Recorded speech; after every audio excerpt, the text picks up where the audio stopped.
Hi everybody, welcome back to Want to Step. I hope you all are doing great. So in today's episode, I'll be guiding you on how you can get to TikTok Shop.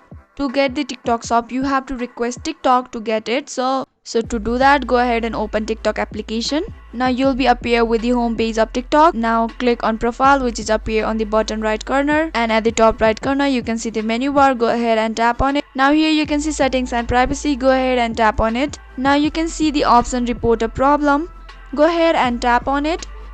Now scroll all the way down and tap on submit the request or submit the report. Now here what we can do is describe your problem and submit it. So we want a TikTok shop. So what you can do is type down how can I get a TikTok shop and submit it, and TikTok will automatically contact you after a few days. And if you found the video to be helpful and informative, go ahead and subscribe to our channel and also press the notification bell for more updates.